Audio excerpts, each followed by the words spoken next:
Morning students, now open your English textbook, page number 30, unit 4, reuse, reduce and recycle. Okay, so we are going to start about activity 4. You have read some stories and activities about reusing many things to make something new, but you can also think of many ways to use one thing. मतलब हमने आगे के जो unit chapter 4 में first activity 1 में हमने already पढ़ लिया था कि रीयूजिंग में हम बहुत सारी चीज़ का रीयूजिंग करते हैं। जैसे एक रॉब था, मतलब पूरा न्यू क्लोथ उसको किसी ने दिया होगा तो उसने वो पुराने रॉब का, मतलब जो टुकड़ा फटा हुआ था टॉर्न रॉब, उसका कैसे उसने यूज़ किया, या पुराने कपड़े को उसने कैसे यूज़ करके रीयूजिंग किया। मतलब जो कोई वेस्ट चीज़ होती है उसको वापस हम यूज़ करते हैं और उसका कितनी सारी यूज़ होती है। मतलब वन थिंग ऐसी होती है जिसको हम बार बार रीयूज़ भी कर सकते हैं। This idea is often use on blogs on the internet. मतलब इंटरनेट पे भी आपको आइडियाज़ मिलेंगे कि जो वेस्ट चीज़ होती है उसको कैसे हम लोग रीयूज़ करके यूज़ करते। वेस्ट से, मतलब वेस्ट चीज़ से कुछ अच्छा बन भी सकता है, कुछ नया हम आइडियाज़ के नई नई चीज़ें भी बना सकते हैं, वो हमको इंटरनेट पे मिल जाएगा। People think of so many ways to use one thing as they can and post the many uses on blog to give other people good ideas for using a common thing. For example, here is a list of 13 ways to use a common paper clip. मतलब बहुत सारी जो ऐसी चीज़ें होती है जो लोग हम लोग गुड मतलब लोगों को इतना अच्छा, बहुत सारे लोग ऐसे उसके पास बहुत सारे अच्छे अच्छे आइडियाज़ भी होते हैं, गुड आइडियाज़ भी होते हैं। उससे वो लोग कोई जो चीज़ होती है, ब्लॉग होते हैं जिसको अच्छी अच्छी चीज़ें बनाने के आइडिया से कोई बहुत सारी वेस्ट चीज़ से भी बहुत अच्छी अच्छी चीज़ें बना लेते हैं। यहाँ पे एक 13 ways to use two common paper clip दी गई है। तो जैसे आपको कॉमन पेपर क्लिप है उसका कैसे 13 वेज में, मतलब 13 चीज़ें यहाँ पे यूज़ करके कुछ नया नया बन सकता है, इसके बारे में बताया गया है।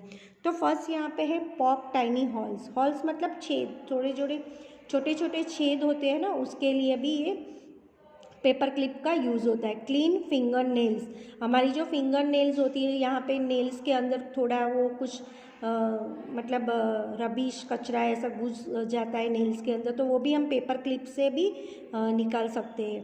Hang small ornaments, small ornaments के लिए भी हम पेपर क्लिप का यूज़ कर सकते हैं। अनलॉक ग्लू बॉटल, उसके लिए भी हम यूज़ कर सकते हैं। Use as emergency pin to hold them, मतलब कभी इमरजेंसी में कोई वस्तु चीज़ मतलब होल्ड करने के लिए भी ये पेपर क्लिप का पिन की तरह यूज़ कर सकते हैं। Substitute for a twist tie to close a plastic bag, मतलब कभी कभी को कोई चीज़ हमने यूज़ की होती है प्लास्टिक बैग में से निकाल के, फिर वो प्लास्टिक बैग को वापस हमको बंद करना होता है, तो उसको टाई करने के लिए भी हम पेपर क्लिप का भी यूज़ कर सकते हैं। Clean the little rollers in your computer. Okay, computer mouse, जो माउस होता है मतलब 7 नंबर का जो है, इसमें clean the little roller in mouse. Mouse जो रोलर के लिए हम यूज़ करते हैं उसमें से थोड़ी थोड़ी जो लाइन होती है उसमें से जो कुछ ऐसा भर जाता है, तो कुछ निकालने के लिए भी हम ये माउस के अंदर क्लीन करने के लिए माउस को ये पेपर क्लिप का हम यूज़ कर सकते हैं। Okay students, now 8 number use as substitute toothpicks, मतलब टूथपिक के लिए भी हम इसका यूज़ कर सकते हैं। यूज़ एज इनएक्सपेंसिव ईयरिंग, मतलब जो ईयरिंग्स होती है जो इनएक्सपेंसिव होती है उसके लिए भी हम पेपर क्लिप का यूज़ कर सकते हैं। Push a reset button on many device, मतलब उसके लिए भी हम पेपर क्लिप का यूज़ कर सकते हैं। मेड नेकलेस और bracelet with many hook together, मतलब कभी कभी नेकलेस और जो ब्रेसलेट होता है दोनों, अथवा ब्रेसलेट अथवा नेकलेस दोनों में से कोई एक चीज़ के लिए हम जो हुक की तरह भी उसका यूज़ कर सकते हैं। मतलब टुगेदर ज्वाइन करने के लिए भी हम, जैसे नेकलेस की चेन से वो हुक निकल गया तो उसको ज्वाइन करने के लिए पीछे पहले कोई बार सेफ्टी पिन यूज़ होती है, कभी ये पेपर क्लिप का भी हम लोग यूज़ करके उसको ज्वाइन कर सकते हैं। 12 नंबर यूज़ एज की चेन, चेन को भी किचन को भी हम किचन की तरह भी उसका यूज़ कर सकते हैं।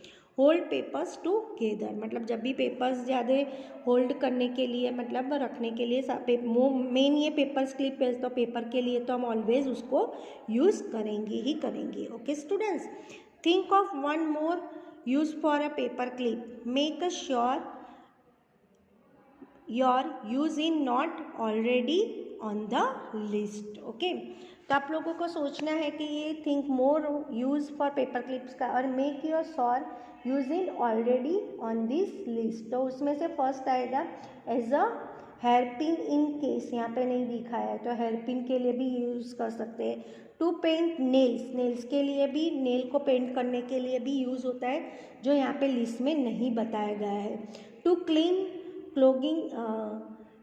Clogging in the holes of the gas burner, gas burner में जो क्लॉगिंग होता है होल्स, उसके लिए भी, उसको क्लीन करने के लिए भी पेपर क्लिप का यूज़ हो सकता है। तो यहाँ पे ऑलरेडी जो लिस्ट में नहीं बताया गया है वो ये एक्स्ट्रा 3-4 वर्ड्स है या 3-4 सेंटेंसेस मैं बता रही हूँ। To pin a badge on a shirt, coat और साड़ी, उसके लिए भी ये पेपर क्लिप का पिन यूज़ हो सकता है। Okay, now the share your use with your classmate. Did anyone think of the same use you did, मतलब आपको ये आपके क्लासमेट के साथ शेयर करना है। ओके, तो यहाँ पे एक नाम है जैसे विश्वास थॉट अ डिफरेंट यूज़, मतलब उसने बहुत डिफरेंट तरीके से इसका यूज़ किया है। Okay, who thought of the most unusual use, तो no one, what I thought was not thought by anybody else. Okay students, so now I will explain the activity 5. Activity 5 is the circle the chord you think is most interesting, then ask your classmate which one they think is most interesting. Record the number of on the chart. यहाँ पे chart में बताना है sayings and number of the students who choose each saying. One man's trash is another man treasure. Okay, तो वो कितने numbers of students ने choose किया है, तो 20 numbers. Okay, 20 students. Waste not, want not, वो कितने स्टूडेंट है, 8 students. And garbage in, garbage out, वो कितने नंबर्स ऑफ स्टूडेंट्स है, 12। ओके, तो ये सारी चीज़ें यहाँ पे नंबर्स ऑफ में लिखनी है, जैसे एग्जाम में ये आएगा नहीं, पर just for your knowledge. Okay, how many students choose the same saying, Did you like the most popular saying or one of the less popular ones? तो only 7 more students choose the same saying as I did. I like one of the less popular saying. Okay. Now what do you think is the meaning of your favorite saying? तो उसका तो वो पूरा answer है, जैसे I choose waste not, want not. This is a hard fact over the globe. Our wants are so many that they cannot be satisfied. Okay, जो भी चीज़ हमको मिलती है उससे हम सेटिस्फाई नहीं होते, तो हमको भी सारी चीज़ें वेस्ट करनी नहीं चाहिए. We exploit all natural and man-made resources to meet our wants, but still they remain unfulfilled. बराबर, हम उससे अनफुलफिल्ड होते हैं. The only way left with us is to stop wastage, मतलब हमको जो वेस्टेज होते हैं उसको स्टॉप करना चाहिए. If we don't waste we will need less things, और इन अदर वर्ड्स, मतलब जो चीज़ें हम वेस्ट नहीं करेंगे तो उसकी हमको ज़्यादा ज़रूरत ही नहीं पड़ेगी. We can lessen our wants, therefore stop wastage and decrease your wants, मतलब हम वेस्टेज, सारी चीज़ों को वेस्टेज करना बंद कर देंगे तो हमको हमारी ज़रूरियात भी डिक्रीज हो जाएगी, मतलब लेस हो जाएगी your wants. Okay students, now here is the complete the activity 5. Find the students वाला नीचे का जो पोर्शन है क्वेश्चन, वो हमें ओमिट कर दिया है, वो हम इतना ज़रूरी नहीं है तो हम नहीं पढ़ेंगे, इतने तक ही पढ़ना है. Okay students, now tomorrow I will explain the activity 6. Thank you.